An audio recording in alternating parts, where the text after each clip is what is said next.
Hello everyone, my name is Ben and welcome back to PASSTHEauxCORD, a channel where for the first time I am going to be doing a full video here reviewing your requests. That's all we're doing in this one. I picked 10 albums from recent requests, and I don't think that I'll be getting to full reaction review style videos on these ones, so we're gonna review them in a short format, bust out 10 of these for you guys, let you know on some thoughts that I have on them. Quickly, I do want to mention that there will likely be at least one more of these, and I didn't go with many old requests that I had on the back burner for a little while because I feel like some of those people might not even be around to see the actual video come out, this one in particular, or may not be interested in seeing a review for it either. So if you have an older request that does not get into this video, let me know below, and make sure to let me know that you already commented it, and I'll look back in the comments. If I can find your comment, it'll get into the next video. Just wanted to let you know on that. But with all that being said, let's get into the first one.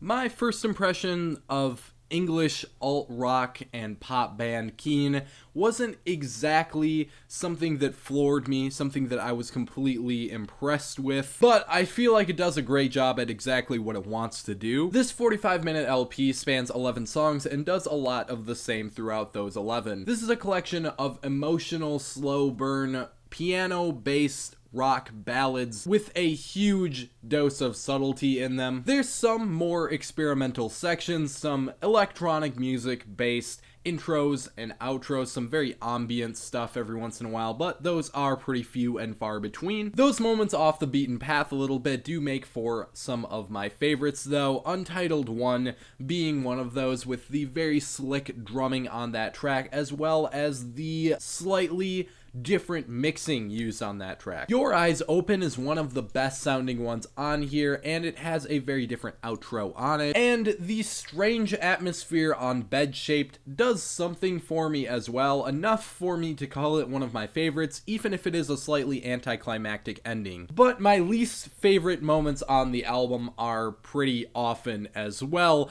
because there are a lot of them where it doesn't really do anything super unique and stand out. There's a few tracks specifically that come to mind with that. I can understand why I had this recommended to me for sure though, because a lot of what's on here sounds like some of the more emotional and slow cuts from some certain Strokes albums. The closing track on Come Down Machine specifically comes to mind with this in comparison, so if you're dying for more of that, this might be the thing for you. This is some really nice music to kind of chill out to, but I'm not exactly excited about it either.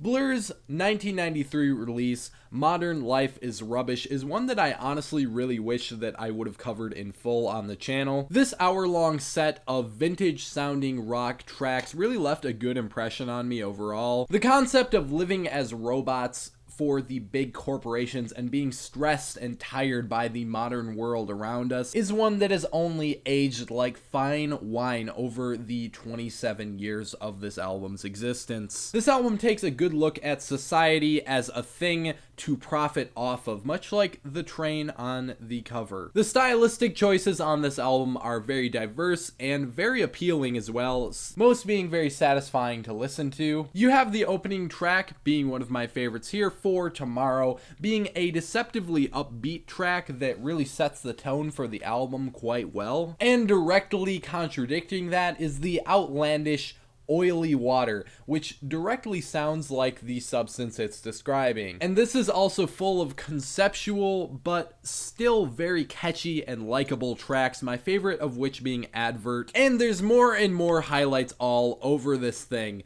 It's very easy to find songs to like, but it's very difficult to find ones to hate. Since I do feel obligated to pick a least favorite, Miss America doesn't do that much for me and seems a little bit long and drawn out. At almost every moment though, this is doing more for its concept, pacing, sound, and constantly impressing you with fun and catchy tunes, most of which being deceptively fun sounding. For its consistent concept, but also great delivery of very likable, catchy songs, again, I can't recommend this one enough.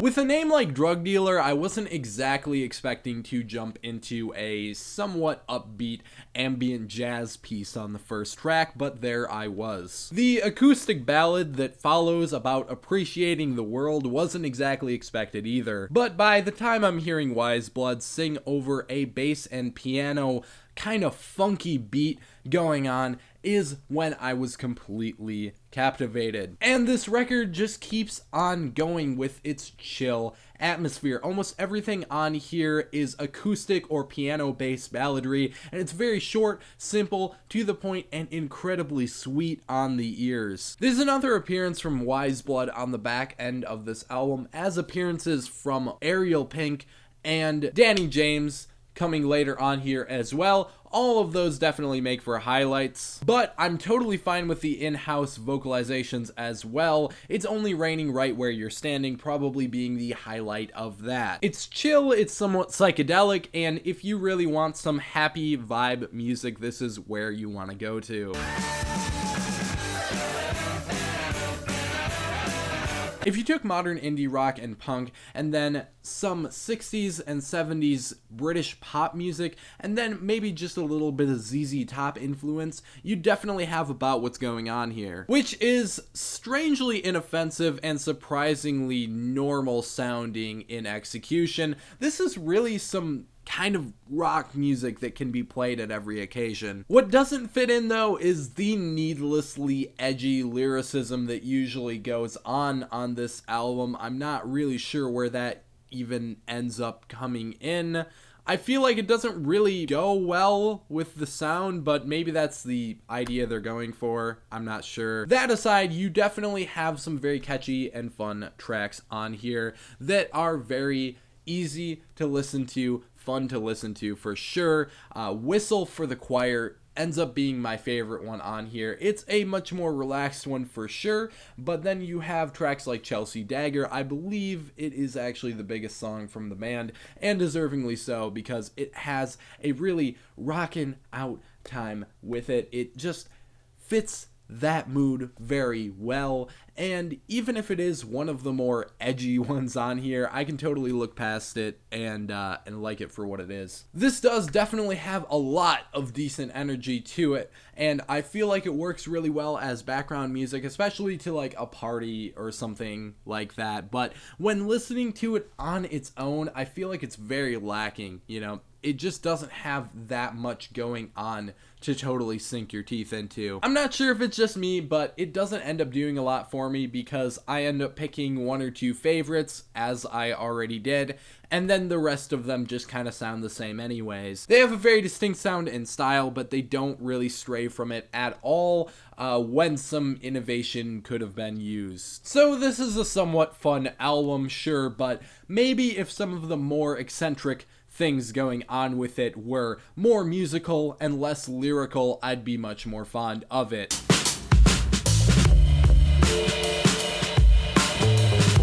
Yeah, I definitely had a fairly good time with this Matt Corby LP. Just some very airy, spacey, sweet sounding pop music. It has some psychedelic elements going on with it too, which I also really liked.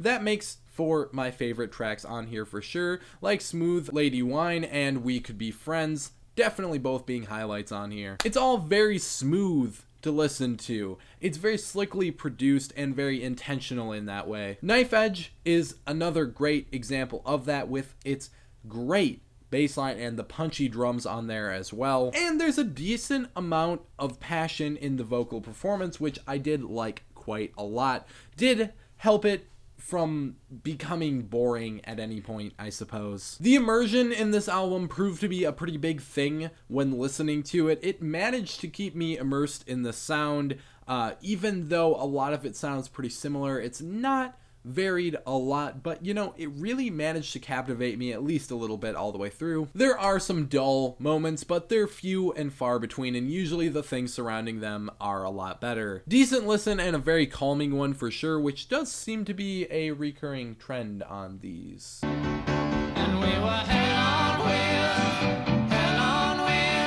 I was asked to check out the Lemon Twigs, and I saw that they just released a new album, so I figured we'd go ahead and give that one a shot, especially since I was interested based on the name of the band alone. And the whole concept here seems to be recreating pop and pop rock music that's about 4 to 6 decades old in a very faithful way. While I'm not sure how fond of that idea in general I am, they do it really well, so I'm kind of mixed on the whole thing. It's kind of like the same argument against Greta Van Fleet that some people have, except the Lemon Twigs are derivative of entire genres that have passed us rather than being derivative of just one singular band. Hell on Wheels is certainly catchy, Moon and The One are also nice ones as well. I just feel like with the Lemon Twigs in general, the concept, the gimmick of it almost, pardon the use of a very negative word for it, but it's kind of how I feel with it, sells it all short. You have Hog on here being another great track, but it just proves that they can be doing a lot more than they are, because this one is genuinely freakish and weird, but it's one of the only ones that stands out as something very different than what you would hear if you threw on the Oldies channel. I also liked where they were going with track 10 and 11, but they end up being some of my least favorites just because if they were more polished up and modern sounding, I think they would have sounded a lot better. So overall, I'm conflicted on how I feel about the Lemon Twigs, but the music itself in general does sound good. It's just that it's not all that different than what you'd get from the original time period.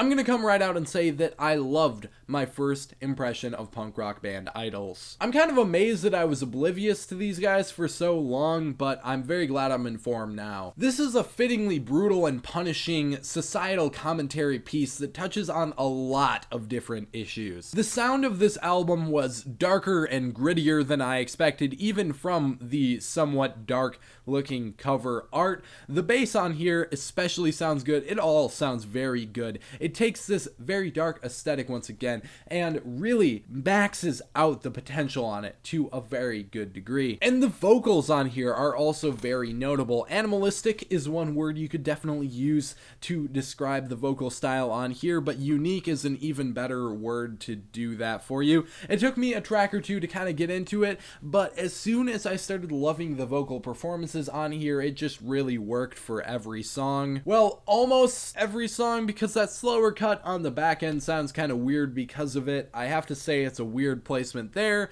and I wish that he kind of toned it down a little bit for that one, since the instrumental itself was very much so toned down. Even if that's my one negative track, everything else on this album is a positive. I would honestly throw that at all of it. Well Done, Divide and Conquer, Stendhal Syndrome, and Benzocaine are some of my favorites though, but really those aren't far off from my least favorites of the tracks that aren't that closer. Everything on here is pretty right next to each other in terms of quality. So if you want some socially aware and punishing punk music, this is the place to go. Really love this one and can't recommend it enough.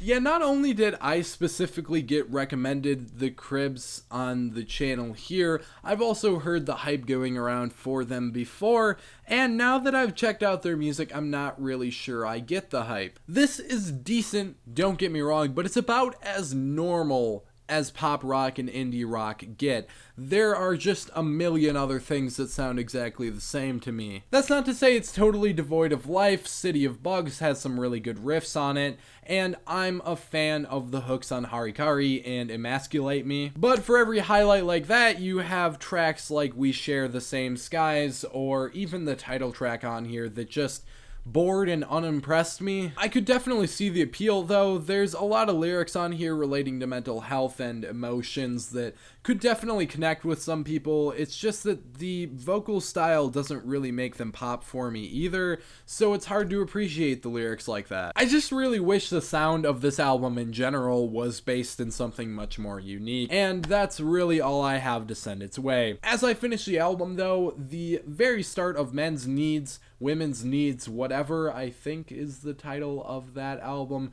started playing, and it started sounding a lot better to me, so somebody let me know if I should check that one out.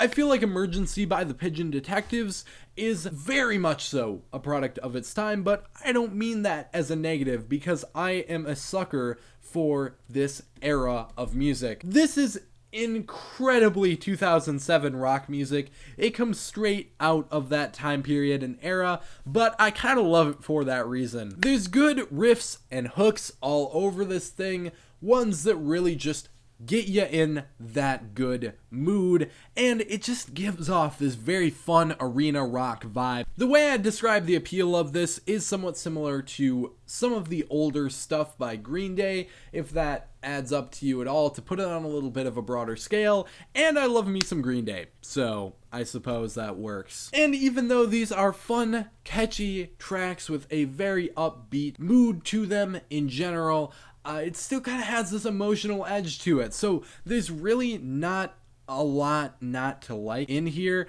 It really hits all of the points that you'd want it to for this style of music. Keep On Your Dress was a good slow down 3 tracks in, kept me interested for sure. She's Gone is probably the biggest highlight on here for me. A very solid poppy indie rock tune with a message that's about a breakup. You know, it's your typical rock breakup song affair, but it does it right. And that's a great way to spell the closer out for you as well. Everybody Wants Me. It's very lovesick and climactic, and really ends the album out on a good note. I'd say my one big negative though is that it starts losing momentum 3/4 of the way through. I'd say there's some tracks in there that really all start blending together and sounding the same. I'm just glad that they pulled it back together for the last 2 songs. And there's one hidden song, just so you know, after those last 2. Very clever, love that, very great placement there. And once again, hidden track, very 2007, so, you know, did that right for sure.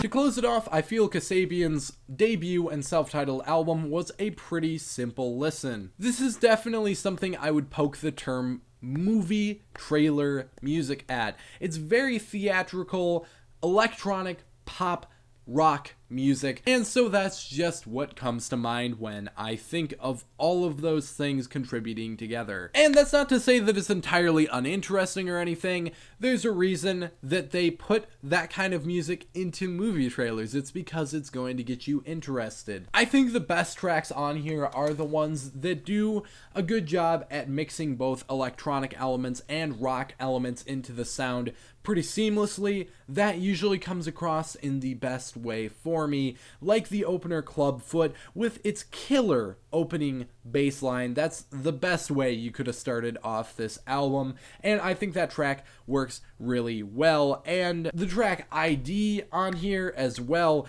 ends up being one of my favorites, and Unrelated is my favorite one on here lyrically as well. Cut Off is another one of my favorite tracks on this album for sure. That one is easily the strangest one on the album, but it earns its right to be. You've got stuff on here though like Running Battle, LSF, and even the 2 interludes that are featured that really don't seem to do a lot other than provide filler. One thing I do have to give a nod of credit to, even in that respect, is how well those tracks managed to transition everything as well as everything else. There's some very flawless transitions on this record, and that's always something that makes it feel a lot more cohesive to me. I always appreciate that a lot. Some pretty cool electronic based rock music overall on here. It sticks with its guns, gives you kind of the same thing a lot of the time, but it doesn't overstay its welcome either. Decent album for sure. So that's gonna wrap it up for the first reviewing your suggestion. Like I said, if you suggested something and you're still interested in seeing me cover it, I didn't cover it here, drop that in the comment section below, and it will either make it into the next one or make it into a full reaction review if I can find your old comment. Keep in mind, I can search based on keywords. I'll be able to find any old comments that had the album mentioned in the name. So as long as you let me know that that was there, I'll definitely try to get it into a future video. Also, if you have any other suggestions, this is the best place to put them. No guarantees, but hey, if you throw it my way, it might get into the next one of these as well. Thank you very much for watching, and yeah, once again, hope you enjoyed this format, and drop a like on the video if you did like what you saw today. Subscribe to the channel for more music related content coming your way. Hit the bell for notifications on that same thing as well. But that is just about going to wrap it up for this one, and I will see you in the next video.